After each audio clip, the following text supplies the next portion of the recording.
जी अस्सलाम वालेकुम। वालेकुम सलाम। वालेकुम अस्सलाम sir. Uzair Ahmed, present sir. Abdul Rehman, present. Ibtisam Ahmed, Ayesha Babar, present. Abdullah Nazir, Malik Salman, Faisal Arshad, Syed Mohammad Abdullah Shah, Syed Salman Hasan, present sir. Raheel Fayaz, Hamza Tanveer, present sir. वो प्रेजेंट है, उसको माइक का इशू है। कौन प्रेजेंट है? Sir Hamza Tanveer sir attendance में है, उसका कोई माइक का इशू है तो आप उसको काइंडली मार्क कर दीजिएगा। ठीक है। Irfa Fasih, present sir. Diha Umair, present sir. Rana Hasnain, sir Faisal Arshad की प्रेजेंट लगा दें। वो किधर है? सर मैं ही बात करूँ, वो हैंग हो गया था मोबाइल, माइक नहीं ओपन हो रहा था। अच्छा ठीक है, लगा दिए। Hafiz Mohammad Musab, present sir.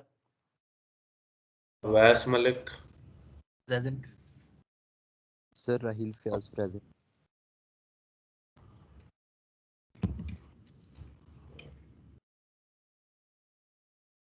Mohammad Umar Waqas,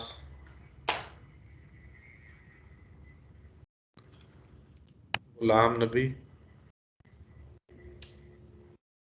Rizwan Qadir, present sir. Hamza Ateeq, present sir. Mohammad Umar Siddique, present sir. Hasan Raza, present sir. Ain Rehan, Hina Arshad, present. Mohammad Shayan, Mohammad Rafay, present sir. Mashhood Ahmed, present sir. Mohammad Faizan, present sir. Hasnain Anwar, present sir. Fahad Arif, present sir. Musharraf Riaz, present sir. सामा Kaleem, present sir. Ali Ejaz, present sir. Ejaz Hussain, present sir. Ammar Ahmed, present sir. Ehsan Iqbal, present sir. Hasan Kashif, present. Gulsher Khan, present sir. Mohammad Hamza, present sir. Musab Mehboob, present sir. Liaquat Naseem, Momin Adnan, Zeeshan Ali, Maryam Mumtaz, present. Qurratulain,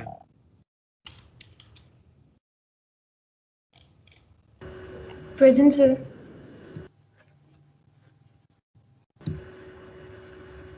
sir Mohammad Shayan Sajid present. Mohammad Shayan Sajid, Raheel Fayaz किधर? Sir आपने mail present mark की है?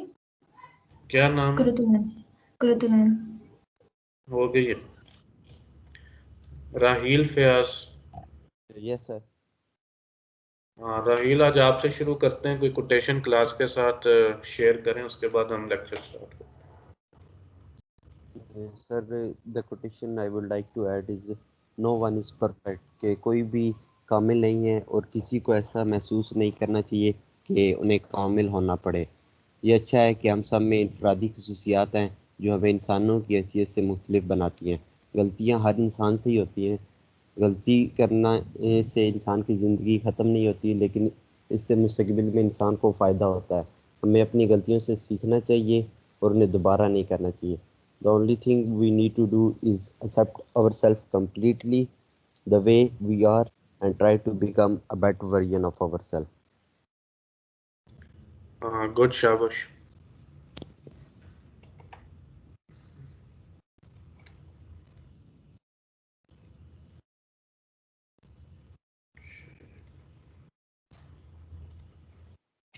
Attendance Ghulam Nabi. अभी lecture के and पे लगवा लें जो जिनकी अटेंडेंस रह गई। जी सर।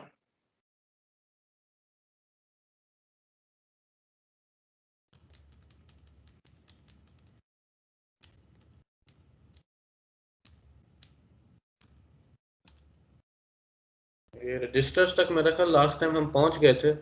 लास्ट लेक्चर से किसी का कोई क्वेश्चन तो नहीं है? स्लाइड्स तो मैंने अपलोड कर दी थी।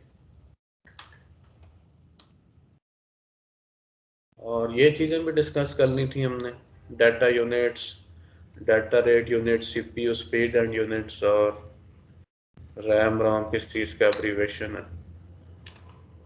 यहाँ से स्टार्ट करना है मेरा ख्याल हमने।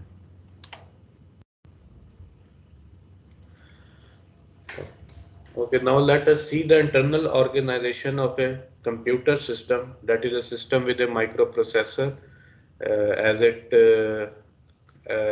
as a heart of the system.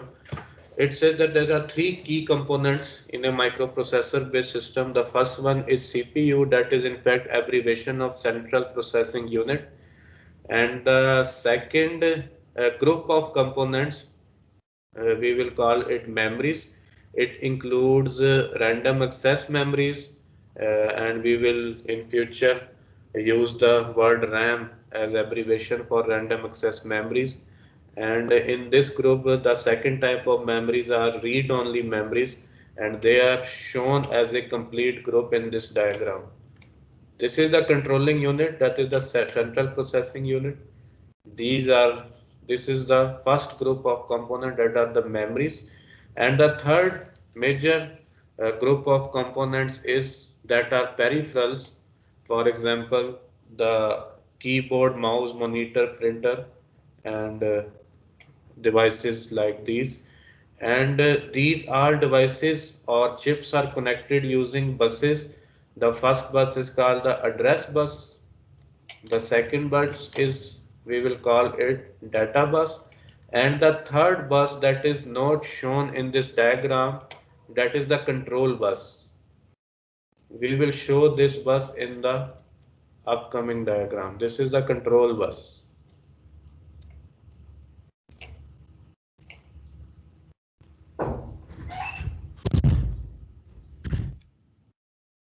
Okay, now coming to the functions of these internal parts, it says the function of the CPU is to execute process information stored in the memories, and the function of input-output devices, we will also call them the peripherals. And the peripherals such as the keyboard and video monitor and mouse, etc., their function is to provide a means of communication with the CPU. And the CPU is connected to memory and I/O through strip of wires called a bus. So this is in fact the definition of a bus. And the bus inside a computer carries information from place to place, just as street bus carries people from place to place.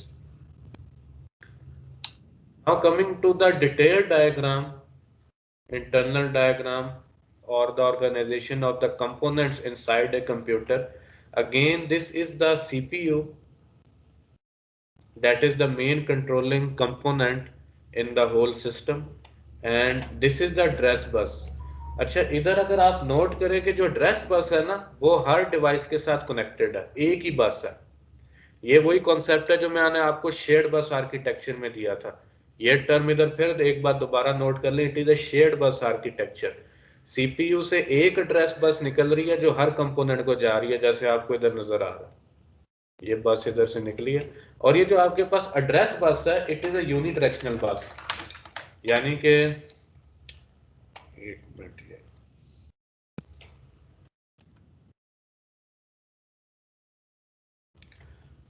This address bus is a unidirectional बस। CPU सबको address भेज सकता है, लेकिन उसे किसी से address receive करने की जरूरत नहीं है, ठीक है। और इधर एट ए टाइम सीपीयू की जो क्लॉक फ्रीक्वेंसी है, एक क्लॉक साइकिल में वो किसी भी डिवाइस को सिर्फ एक एड्रेस भेज सकता है, चाहे वो मेमोरीज हैं, चाहे वो कीबोर्ड है, चाहे माउस है, ठीक है। और एड्रेस भेजने के बाद जब किसी भी डिवाइस से उसने डाटा रीड या राइट करना है, उसके लिए वो ये डाटा बस यूज करेगा। एंड दिस डाटा बस इज एक्चुअली बाई डायरेक्शनल। या आपको जो बाई डायरेक्शनल एरो शो कर रहा है हर डिवाइस के साथ, रैम के साथ इसने क्योंकि डाटा रीड राइट दोनों करना है, इधर बाई डायरेक्शनल एरो शो किया, और रोम के साथ इसने क्योंकि डाटा सिर्फ रीड करना है, उधर इसने यूनी डायरेक्शनल एरो शो किया।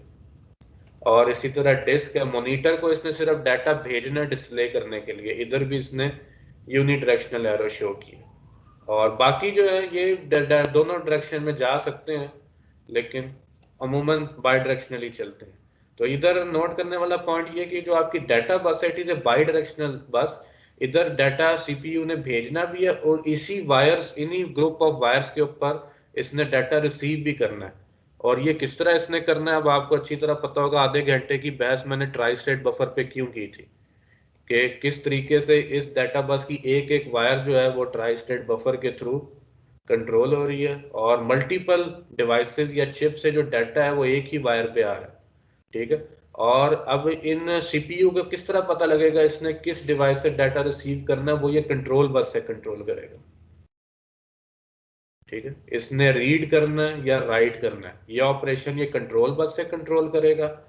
और इसने किस डिवाइस ने रिस्पॉन्ड करना है सीपीयू को, ठीक है, वो आगे हम डिटेल में देखेंगे। कि एक एड्रेस डिकोडर सर्किट आता है कि पूरे सिस्टम के अंदर हर डिवाइस का एक यूनिक स्पेसिफिक एड्रेस है। सीपीयू ने जब वो एड्रेस अपनी एड्रेस बस पे बाहर निकालना है, तो सिर्फ उसी डिवाइस ने रिस्पॉन्ड करना है और कोई रिस्पॉन्ड नहीं करेगा। इसके लिए हम फिर एड्रेस डिकोडर सर्किट डिज़ाइन के ऊपर जाते हैं, जो सिर्फ उसी स्पेसिफिक डिवाइस को एनेबल करता है जिसका सीपीयू ने एड्रेस भेजा।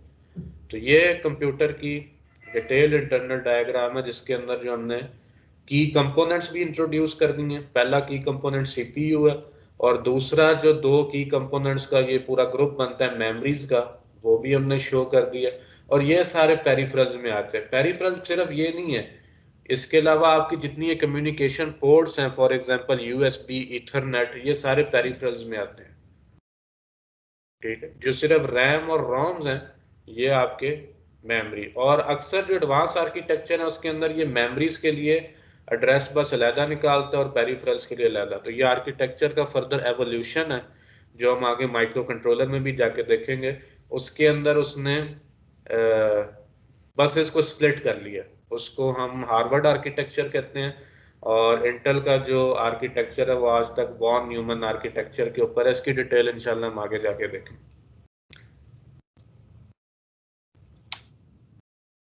अच्छा, बसेस का जो ऑपरेशन है वो इधर बुलेट्स के अंदर एक्सप्लेन कर दिए।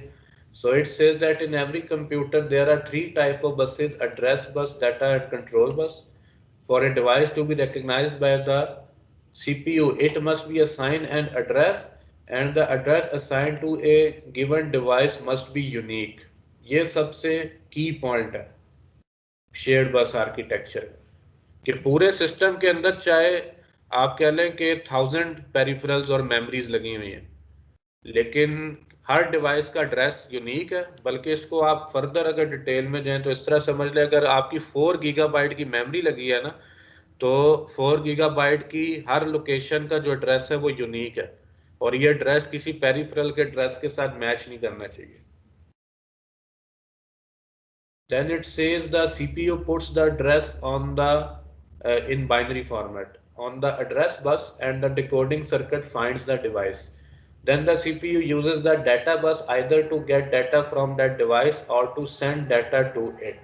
ठीक है, जो कंट्रोल बस है ना, उसके थ्रू ये अपने डाटा बस की डायरेक्शन सेट करेगा कि CPU ने डाटा बाहर भेजना या रिसीव करना है. The control buses are used to provide read or write signals to the device to indicate if the CPU is asking for information or sending information. Of the three buses, the address bus and data bus determine the capability of given CPU. ये कह लें कि जो address bus की width है और data बस की विड्थ है, ठीक है. आपको पता है कि पिछले कई डिकेड्स के अंदर डाटा बस जो है सिस्टम्स की इंटेल के वो 32 बिट चलती रही है और पिछले डिकेड में आके ये 64 बिट हुई है, ठीक है. इसी तरह जो एड्रेस बस है इसकी बिट डिफाइन करती है कि पूरे सिस्टम के अंदर आप कितनी मेमोरी और डिवाइसेस को इंटरफेस कर सकते हैं. तो आगे इंशाल्लाह इसका पूरा टेबल आ रहा है जिसमें हम देखेंगे कि 1970 से जब प्रोसेसर इंटेल का इवॉल्व हुआ तो उसमें ये एड्रेस और डाटा बस की जो बिट्स हैं वो किस तरह चेंज हुई हैं और सिस्टम के जो कैपेबिलिटी है उस पर इसका क्या इफेक्ट हुआ.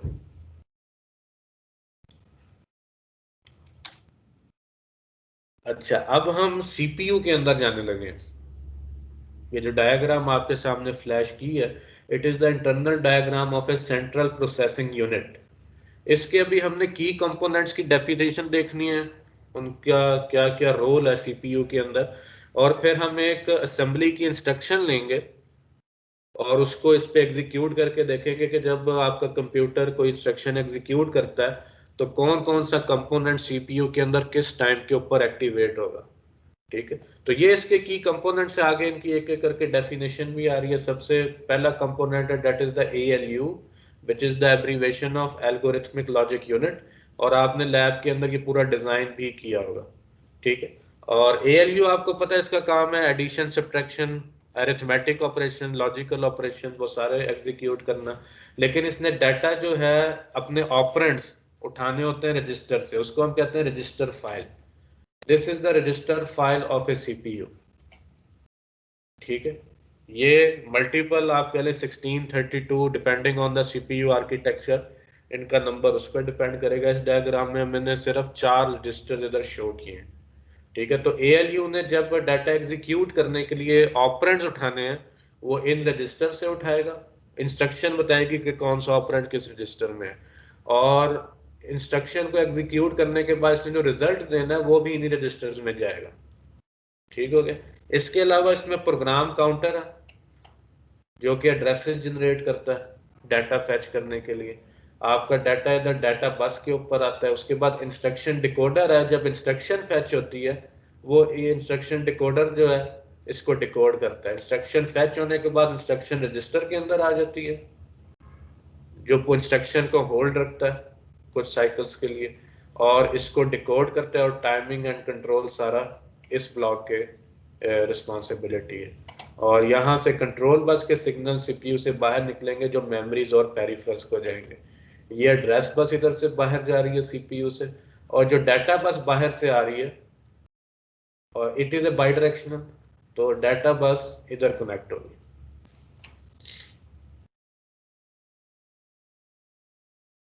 तो इसमें कोई क्वेश्चन है किसी को? सर ये रजिस्टर रैम के ऊपर होते हैं? नहीं, ये रजिस्टर CPU के अंदर है. रैम जो है इस CPU से बाहर है, वो इसमें शो नहीं की गई. इसमें आप नोट करें अभी हम इसके अंदर चले गए हैं. ये CPU, ये तो पहले हमने पूरे सिस्टम की डायग्राम इंट्रोड्यूस की, अब हम CPU के अंदर चले गए हैं. रैम बाहर लगी हुई है. Yes sir. ठीक है, तो ये जो रजिस्टर्स होते हैं ना, ये CPU की सबसे इमीडिएट एक्सेसिबल मेमोरी होती है. यानी जितना फास्ट एक्सेस ये रजिस्टर के डाटा को कर सकता है पूरे कंप्यूटर सिस्टम में किसी डाटा को नहीं कर सकता. ठीक है, it is the fastest accessible memory inside a computer, that is the register file. ठीक है, फिर इसके बाद जब इसने दूसरे लेवल की फास्ट मेमोरी आती है ना, वो कैश मेमोरी होती है. जब इसने डाटा मेमोरी की बजाय और उसे फास्ट एक्सेस चाहिए तो वो कैश मेमोरी से एक्सेस करेगा. और उसके बाद अगर इसे और लेटेंसी के साथ डाटा एक्सेस चाहिए फिर ये मेमोरी के ऊपर जाता है. बल्कि उसके अंदर भी अब आर्किटेक्चर एडवांस हो चुका है, उसके अंदर भी कैश के भी 2 लेवल्स डिफाइन हो चुके हैं। एक L1 कैश है जो छोटे साइज की होती है, उसकी स्पीड ज्यादा है। फिर एक लेवल 2 कैश है 256 किलोबाइट्स की, उसकी स्पीड कम है लेकिन वो भी सीपीयू के अंदर होती है। और उसके बाद अगर आपको डाटा चाहिए फिर वो बाहर मेमोरी से फैच होता है। तो डाटा की फास्ट एग्जीक्यूशन के लिए ना सीपीयू के अंदर ये मल्टीपल कैश मेमोरीज रखी जाती हैं डिफरेंट साइज की।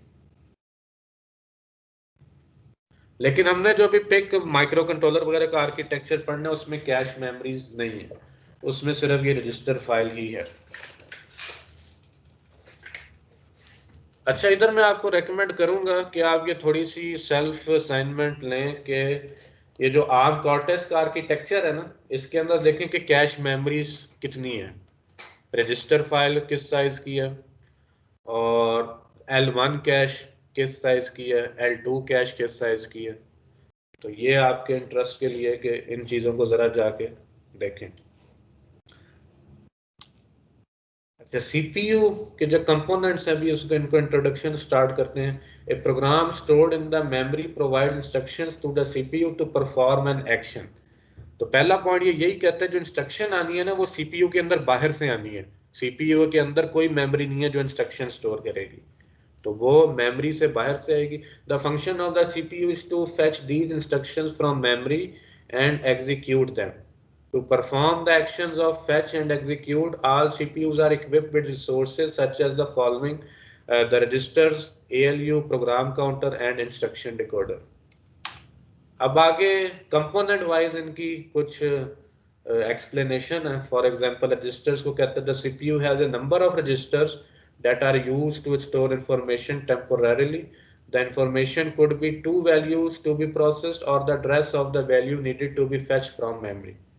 ठीक है, तो सीपीयू में ये 2 बड़े ग्रुप्स हैं इंस्ट्रक्शंस के। या तो उसने डाटा को ALE से एग्जीक्यूट करना है, या इंस्ट्रक्शन सिंपल ये हो सकती है कि मेमोरी से डाटा फेच करें। ये दोनों तरह की इंस्ट्रक्शंस अभी हम आगे जाके देखने लगे हैं। आगे कहता है registers inside the CPU can be 8 bit, 16 bit और 32 बिट। बल्कि अब ये एक मिनट, ये थोड़ी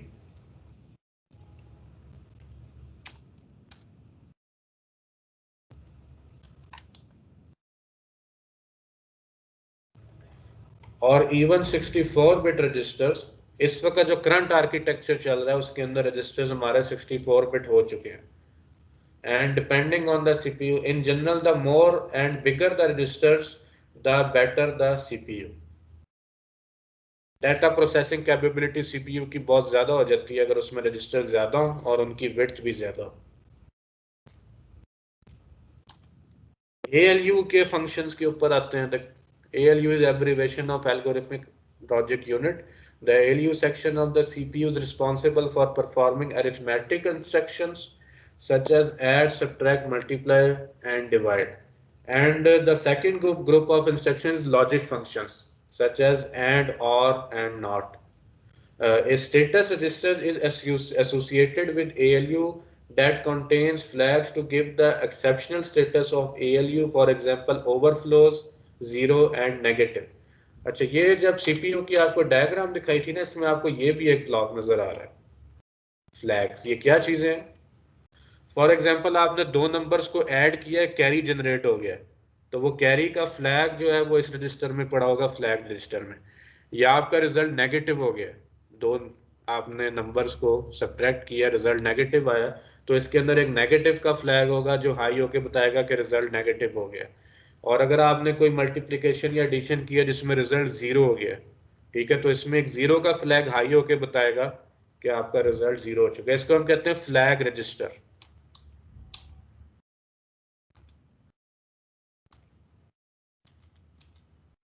आगे प्रोग्राम काउंटर पे चलते हैं। So it says the function of the program counter is to point to the address of the next instruction to be executed. जो आपका कोड है ना, जब इसने एग्जीक्यूट होना, प्रोग्राम काउंटर उसके इंस्ट्रक्शन के एड्रेस को पॉइंट कर रहा होता है और ऑटोमेटिकली इंक्रीमेंट कर जाता है एक इंस्ट्रक्शन को लाने के बाद। As each instruction is executed, the program counter is incremented to point to the address of the next instruction to be executed.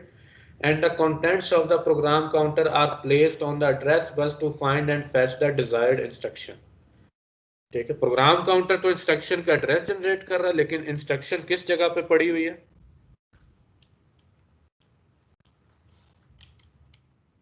हाँ जी, ये है ना, ये आपका प्रोग्राम काउंटर है जो एड्रेस जनरेट करेगा इंस्ट्रक्शन का जो इसने एग्जीक्यूट करनी है, और ये इंस्ट्रक्शन किस जगह पे पड़ी होगी?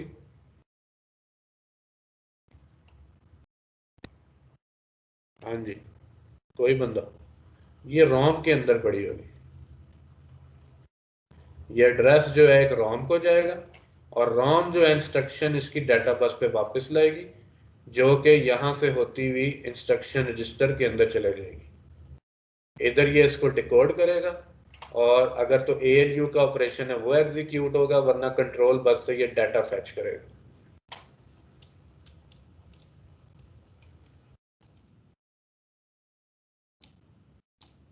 आगे आते हैं इंस्ट्रक्शन डिकोडर के ऊपर। इसका फंक्शन बताता है, the function of the instruction decoder is to interpret the instruction fetched into the CPU.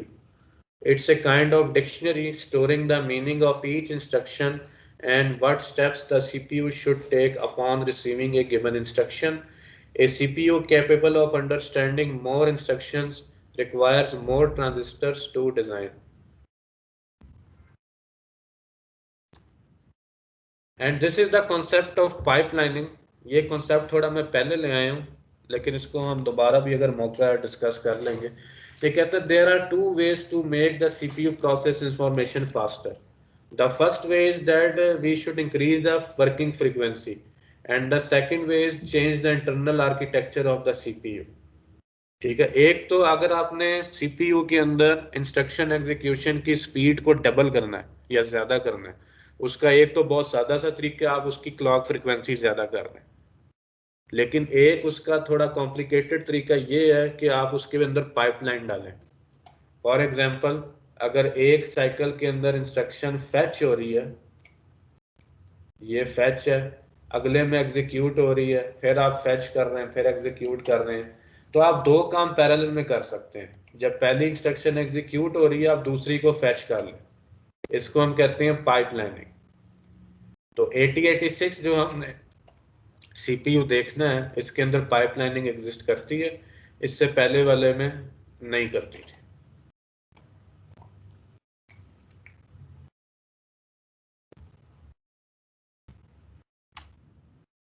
और यहाँ तक कोई सवाल करें, इसके बाद हम इंस्ट्रक्शन को एग्जीक्यूट करने जा रहे हैं। सही, पाइपलाइनिंग समझ नहीं आई, ये मतलब है क्या, हो क्या रहा है?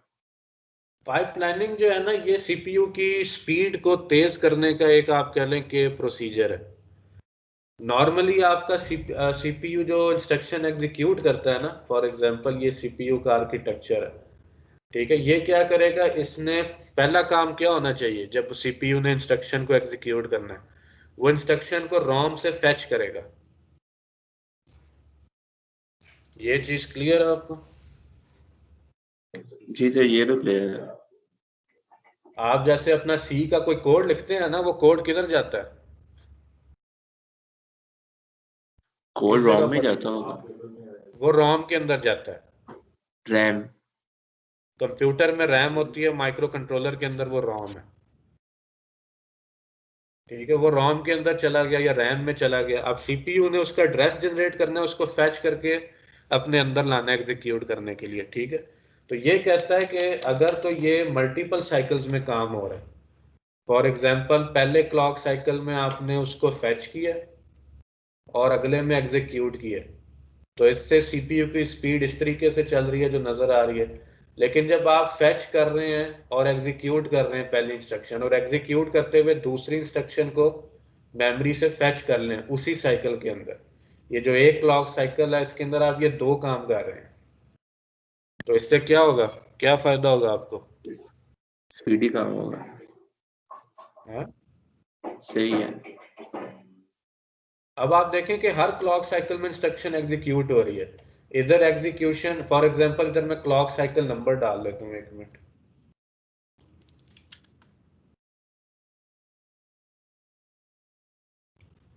ये क्लॉक साइकिल 1 है, 2 है, 3 है, 4 है। 4 क्लॉक्स के अंदर इधर कितनी इंस्ट्रक्शन एग्जीक्यूट हुई है? 1 और 2। और इधर कितनी एग्जीक्यूट हुई है? 1, 2, 3। तो ये सीपीयू की स्पीड बढ़ जाएगी कि नहीं? बढ़िया है। तो इस कॉन्सेप्ट को हम क्या कहेंगे? पाइपलाइनिंग। पाइपलाइनिंग। इसको हम पाइपलाइनिंग कहते हैं। सही है। सर ये और सीपीयू की फ्रीक्वेंसी कैसे इंक्रीज करते हैं? सीपीयू की फ्रीक्वेंसी, इसके पीछे ऑसिलेटर, क्रिस्टल ऑसिलेटर कनेक्टेड होता है ना। सीपीयू की जो फ्रीक्वेंसी जनरेट होती है वो एक क्रिस्टल ऑसिलेटर से होती है। आप वो डबल फ्रीक्वेंसी का यूज करेंगे तो क्लॉक डबल हो जाएगा। आपने जो माइक्रो कंट्रोलर अपने इस कोर्स में यूज करना है उसमें आपके पास चॉइस होगी। आप 12 मेगाहर्ट्ज का भी ऑसिलेटर लगा सकते हैं, 24 मेगाहर्ट्ज का भी लगा सकते हैं, 4 मेगाहर्ट्ज का भी लगा सकते हैं। उसकी फ्रीक्वेंसी चेंज हो जाएगी।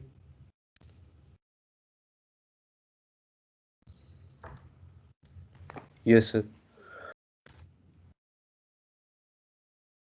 अच्छा, अब आगे हम देखने लगे कि आपका जो सीपीयू है किसी भी इंस्ट्रक्शन को एग्जीक्यूट कैसे करता है।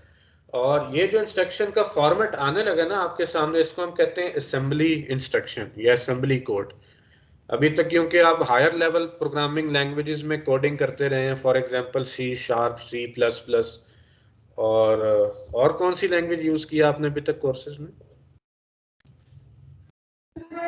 Sir, only C++. हाँ, C++ it is a higher level language.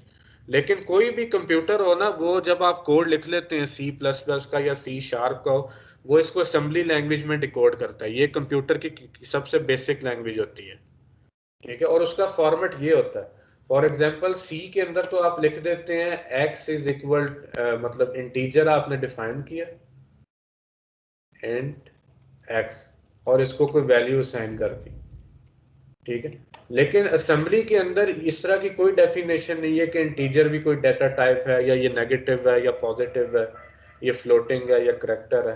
Assembly के अंदर आप क्या करेंगे? सबसे पहले तो मेमोरी के अंदर एक स्पेस एलोकेट करेंगे कि आपने मेमोरी के अंदर x की स्पेस जो है वो डिफाइन कर दी है। फिर आप कांस्टेंट वैल्यू 4 को उस मेमोरी में एड्रेस पे मूव करेंगे। अब जैसे ये देखेंगे, जो पहला इंस्ट्रक्शन है ना, move value 21H into register A, ये एक इंस्ट्रक्शन की टाइप है। इसका कोड इसने क्या लिखा है?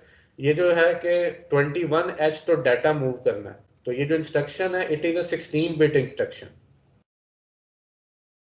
16 बिट, 8 बिट इसमें डाटा के हैं जो डाटा हमने मूव करना है, और ये इंस्ट्रक्शन का कोड है। B0 बता रहा है कि रजिस्टर A के अंदर ये डाटा मूव कर दे। फिर ये कहता है कि add value 42H to register A।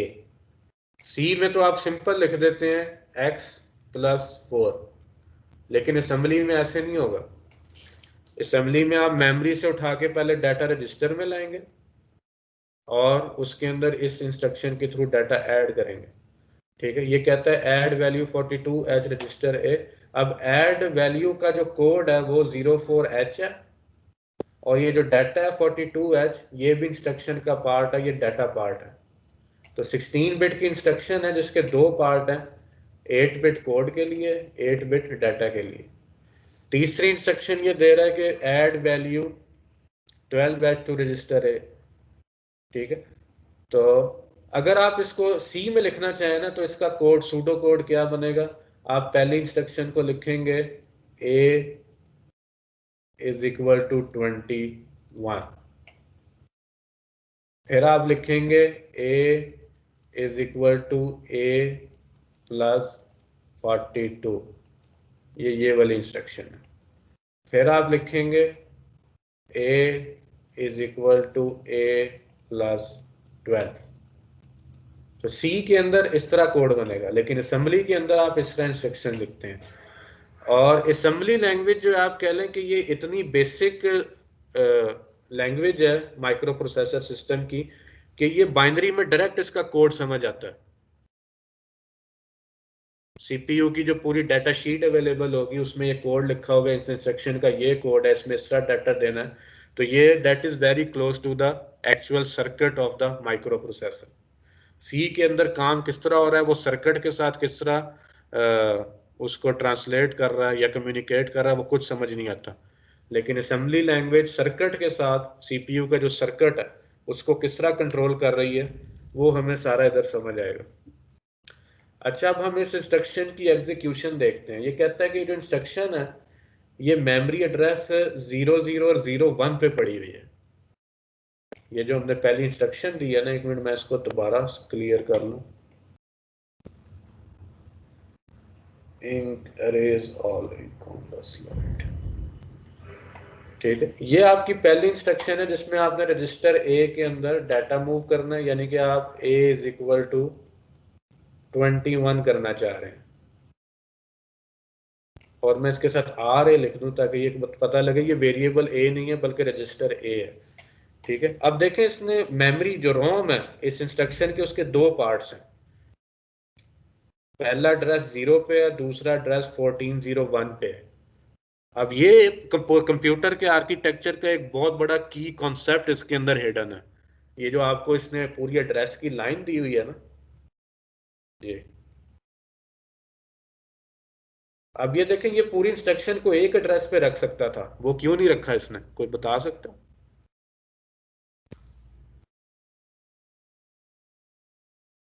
Anyone? Sir her instruction का एक अलग एड्रेस होगा। हाँ, इसमें कंप्यूटर के आर्किटेक्चर के अंदर ना एक बड़ा ये फंडामेंटल आप कह लें कि प्रैक्टिस या रूल चल रहा है कि डाटा चाहे आपका 32 बिट है, चाहे 16 बिट है, चाहे 64 बिट है, मेमोरी एड्रेसेस हमेशा बाइट वाइज चलते हैं।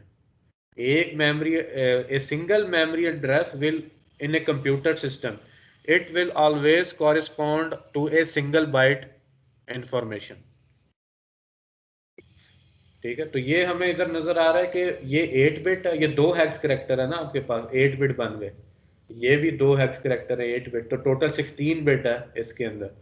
तो इसने इसका जो B0 वैल्यू है वो एड्रेस मेमोरी के एड्रेस 0 पे रखी हुई है, और जो दूसरा पार्ट इंस्ट्रक्शन का 21 इसको रखा हुआ है एड्रेस लोकेशन 1401 पे। ठीक है, अगर ये इंस्ट्रक्शन 32 बिट की होती तो ये 4 मेमोरी एड्रेसेस लेता है इसको स्टोर करने के लिए। तो इधर पॉइंट नोट करने वाला यही है कि कंप्यूटर के आर्किटेक्चर में एक एड्रेस जो है हमेशा एक बाइट या 8 बिट्स को कॉरेस्पॉन्ड करता है। जब आप एड्रेस को इंक्रीमेंट करेंगे तो अगले 1 बाइट्स डाटा को वो पॉइंट करेगा। तो अब हम देखते हैं कि ये इंस्ट्रक्शन जो है ये सीपीयू पे एग्जीक्यूट किस तरह होगी। तो ये इसने इसको पार्ट्स में मेमोरी में स्टोर करवा दिए। ये आपकी रोम है, ये उसके एड्रेसेस है, और ये मेमोरी के अंदर डाटा पड़ा हुआ है। एड्रेस 1400 पे B0 पड़ा है, 1401 पे 21 है, इसी तरह आप आगे चलते जाए।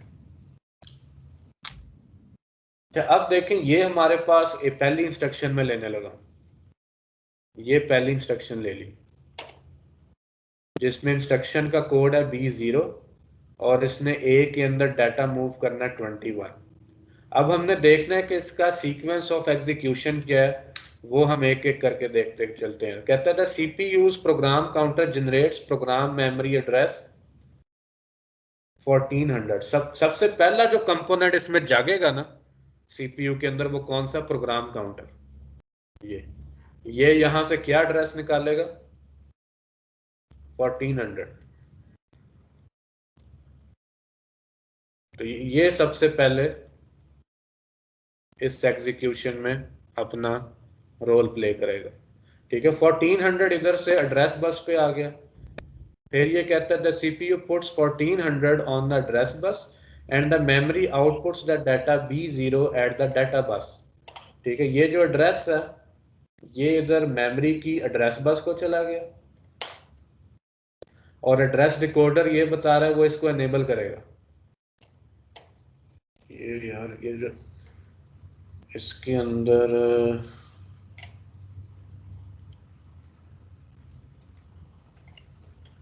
ठीक हो गया, इधर से 1400 हमारे पास आया है, जो इसके एड्रेस बस पे चला गया और इसने डाटा बाहर प्लेस किया। डाटा इसने क्या निकालना है वो इधर लिखा हुआ है B0, ये ठीक है। तो B0 इधर से बाहर आ गया, वो कहाँ पे जाएगा? सबसे पहले वो जाएगा इंस्ट्रक्शन रजिस्टर के अंदर इधर।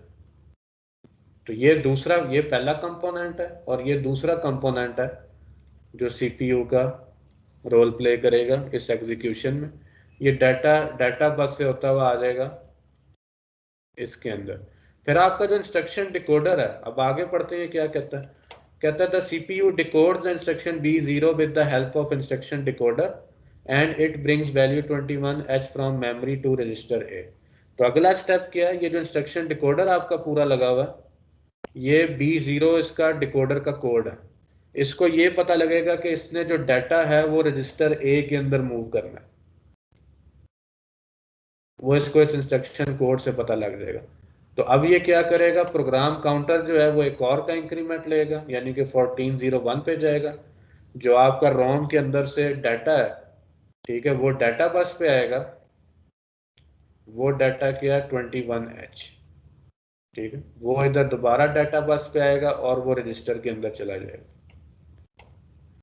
इसके बाद ये कहता है after completing one instruction the program counter points to the address of the next instruction to be executed, which in this case is 1402H। तो ये हमारे पास सीक्वेंस ऑफ एग्जीक्यूशन है एक इंस्ट्रक्शन का। इसके बाद ये दूसरी इंस्ट्रक्शन पे चला जाएगा जिसमें इसने ऐड करना है, और ऐड के अंदर हमारे सीपीयू का एक और कंपोनेंट रोल प्ले करेगा, दैट इज द ALU, ठीक है। फॉर एग्जांपल ऐड के अंदर कहता है add value 42H to register A। इसका कोड जब इंस्ट्रक्शन का प्रोग्राम काउंटर 1402 ऑटोमेटिकली इस पे इंक्रीमेंट कर चुका है। मेमोरी एड्रेस 1402 जो है इधर से बाहर आएगा प्रोग्राम काउंटर से, और ये कहता है वैल्यू 21, यहां से वैल्यू आएगी डाटा बस पे 21। वो कहां पे जाएगी? मेमोरी से कोई भी इंस्ट्रक्शन फैच हो रही है वो किस जगह पे जाएगी? डाटा बस से इंस्ट्रक्शन रजिस्टर के अंदर, ठीक है। और इंस्ट्रक्शन रजिस्टर इसको डिकोड करेगा और ये कहता है कि अगले एड्रेस से डाटा वैल्यू 42 फैच करो और ALU के थ्रू इसको ऐड कर दो रजिस्टर A के अंदर। तो जब ये इंस्ट्रक्शन को डिकोड करेगा, इसको पता लगेगा कि प्रोग्राम काउंटर ने अभी एक और एड्रेस भेजना है, एक और डाटा बस पे डाटा इधर आना है, और वो चला जाएगा ALU को, और ALU का दूसरा ऑपरेंड आएगा रजिस्टर A से, और इनका जो डाटा आउटपुट है ऐड होके वो किस जगह पे जाएगी? वो वापस आ जाएगी रजिस्टर A के अंदर। तो रजिस्टर A के अंदर रिजल्ट आपका रिप्लेस हो जाएगा। तो आप देख रहे हैं कि इन दो इंस्ट्रक्शन के अंदर हमने CPU के सारे फंक्शंस एग्जीक्यूट कर लिए, सारे कंपोनेंट्स का रोल देख लिया क्या है। तो ये था हमारा किस असेंबली लैंग्वेज की एक इंस्ट्रक्शन का इंट्रोडक्शन और CPU इसको किस तरह एग्जीक्यूट करता है। अच्छा, ये आखिरी स्लाइड मैंने इंक्लूड की हुई है, टेबल 1.1 लिया आपकी बुक से। ये जो मैं बता रहा था ना कि जो प्रोसेसर्स का एवोल्यूशन है 1974 से 8080 आया हमारे पास, उसके बाद ये हमारे पास इसकी इंटरनल डाटाबेस 8 बिट थी, एड्रेस बस 16 बिट थी, डाटा टाइप बस 8 बिट, और इससे 64 के मेमोरी इंटरफेस हो सकती थी। लेकिन जैसे जैसे प्रोसेसर इवॉल्व हुआ 1976, 78, 79 के अंदर 8088 आया जो हमने पढ़ना है, 486 1989 में आया, और इसके बाद पेंटियम 1, 2, 3, 4 और कोर i3 सीरीज स्टार्ट हो गई है सारी। तो ये टेबल जो है, ये अभी मैं आपको प्रॉपर एक असाइनमेंट दूंगा जिसमें अभी जो हमारे करंट प्रोसेसर चल रहे हैं ना कोर i5 तक, ये टेबल आपने उधर तक एक्सटेंड करना है खुद। ये आपकी असाइनमेंट होगी जो मैं आपको दूंगा। तो इसमें ये चीज़ें बड़ी क्लियर हैं कि वक्त गुजरने के साथ साथ क्या चीज़ें चेंज हुई हैं। पहली रो के अंदर तो ये बता रहा है साल कौन सा है, फिर बता रहा है क्लॉक फ्रिक्वेंसी इंक्रीज होती गई है, पहले 2-3 मेगाहर्ट्ज से स्टार्ट हुआ, फिर ये 50 मेगाहर्ट्ज तक पहुंच गया। फिर नंबर ऑफ ट्रांजिस्टर्स आपके इंक्रीज होते गए हैं, फिजिकल मेमोरी जितनी इंटरफेस हो सकती है वो इंक्रीज होती गई है from 64K to 4 giga. Internal data bus शुरू में 8 बिट थी, फिर ये 32 बिट हो गई। एक्सटर्नल डाटा बस 32 बिट हो गई। एड्रेस बस पहले 16 बिट थी, फिर ये 32 बिट हो गई। और डाटा टाइप्स पहले सिर्फ 8 बिट सपोर्टेड थी, अब ये 3 सपोर्टेड। ठीक हो गया। तो ये था आज का लेक्चर। इसमें अगर आपका कोई सवाल है तो करें, इसको अच्छी तरह पढ़ें आप। अगर आपका ज़हन में कोई सवाल है वो इंशाल्लाह कल को जो आपका 2 घंटे का लेक्चर है वो हम इसी में क्वेश्चन आंसर सेशन से स्टार्ट करेंगे। लेकिन ये इंट्रोडक्शन कंप्लीट हो चुका है और ये इतनी बेसिक चीज़ें हैं, इतनी फंडामेंटल चीज़ें हैं, अगर ये आपको समझ ना आई तो आगे बहुत ज़्यादा मसला होगा। इसलिए इसको अच्छी तरीके से समझें और कोई कंफ्यूजन है तो अगले लेक्चर में आप बेशक 100 सवाल करें। अभी कोई सवाल किसी का? अटेंडेंस रह गई थी हमारी।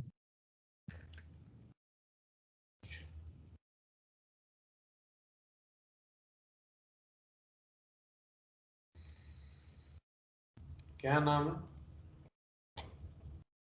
हुसैन। सर मेरी भी गुलाम नबी। नंबर बोलते जाए अपना। 15 9 सर 19 सर मैं अब्दुल्ला 19 गुलाम नबी। सर 45। सर मेरा भी सर 9 मरियम मुमताज। 18 और कोई है? सर 40 सर मेरा भी रह गया 42 42 लियाकत नसीम। 18 सर उमर वकास।